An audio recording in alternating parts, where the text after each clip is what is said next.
जैसे कि आप लोग जानते हैं यूपीएससी और पहला प्रयास। देखो, पहले प्रयास के चयन का अपना ही एक अलग आनंद है, अलग कॉन्फिडेंस है। पहले प्रयास के चयन के बाद आपकी ग्रोथ और आपका जो अंतिम रूप में रिटायरमेंट होता है वो भी बहुत ही अच्छे पद पर, मतलब मैं कहूंगा कि सेक्रेटरी तक के पद पर, सचिव के पद से ही अगर आप आईएएस बनते हैं तो होता है।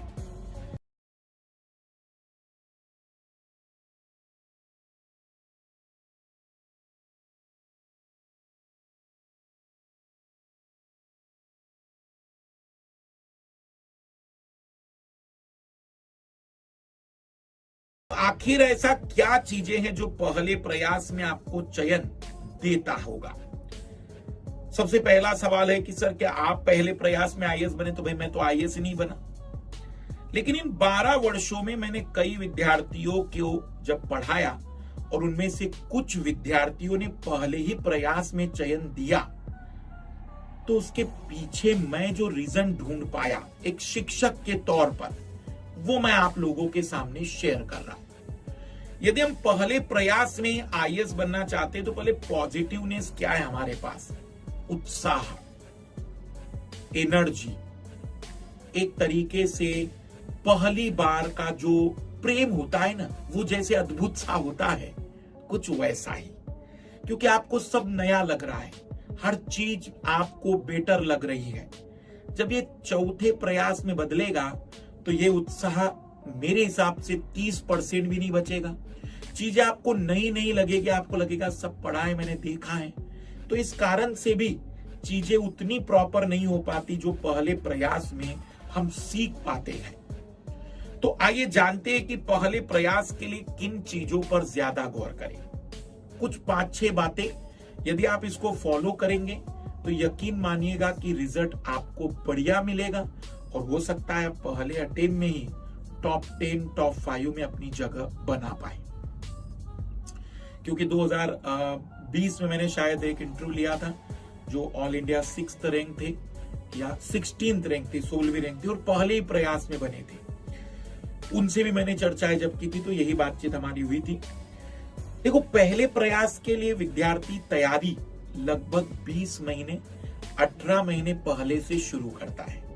ऐसा नहीं कि 4-6 महीने की तैयारी से ही वो पहले प्रयास में बन गया, तो पिछले 18 महीने 12 महीने से पढ़ रहा है, तो तैयारी का एक लॉन्ग ड्यूरेशन तो लगता है। दूसरा, सिलेबस पर ज्यादा फोकस, किताबों पर नहीं, न ही विषय पर और ना पीएचडी करने पर, बल्कि सिलेबस। यूपीएससी सिलेबस के में क्या पूछना चाह रही है और क्या नहीं, ये हमारा मेन मकसद है। और यदि हमारा सिलेबस प्रॉपर कवर है तो उसका दोहराव कई बार करना, पहले तो सिलेबस और फिर रिवीजन इतनी बार कि वो चीजें हमारे मस्तिष्क में रिकॉल होनी चाहिए।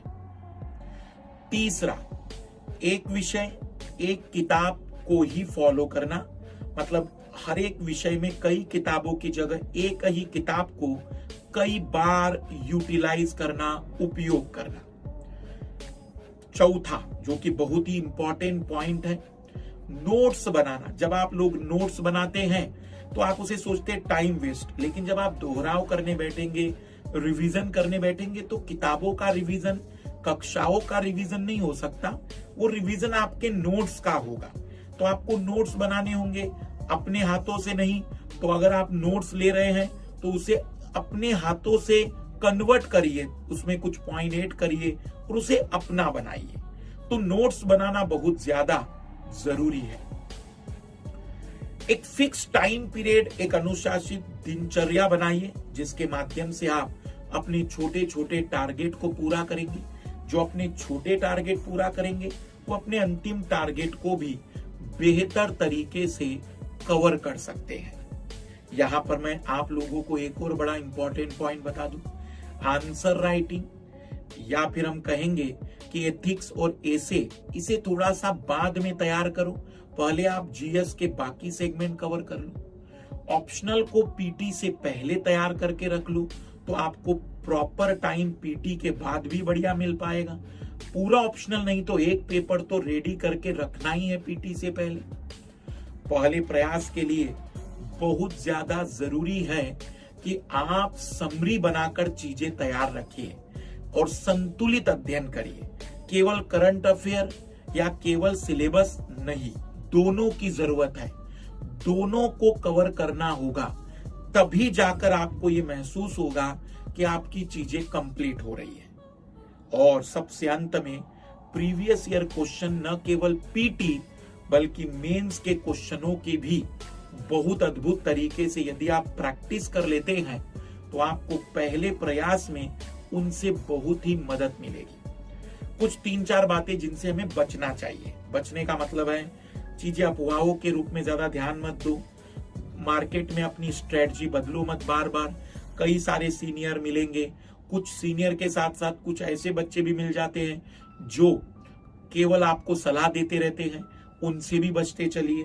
कोशिश करते चलिए कि आप जितना किसी एक सब्जेक्ट को कंप्लीट कर रहे हैं, जब तक कि कंप्लीट ना हो दूसरा शुरू मत करिए। और चौथी और बड़ी महत्वपूर्ण बात, कोशिश करना कि भीड़ का हिस्सा ना बनो, आप अपनी रणनीति बनाओ। टॉपर की रणनीति सुनो, मेरी रणनीति सुनो, लेकिन उसके बाद आप एक ऐसी रणनीति बनाओ जो आपके अनुकूल हो। पहले प्रयास में चयन कोई जादू नहीं है, लेकिन निश्चित ही एक सही सिस्टमेटिक स्ट्रैटेजी और सही तरीके से विषयों को पूरा करना और उसकी जरूरतें जो यूपीएससी की है वो कंप्लीट करना आपके चयन को तय करता है। बाकी रिवीजन करते चलिएगा, पढ़ते चलिएगा, MK live refer code use करिएगा यदि आप अनअकैडमी पर सब्सक्रिप्शन ले रहे हैं, और वीडियो को शेयर करते चलना। सभी को बेस्ट ऑफ लक।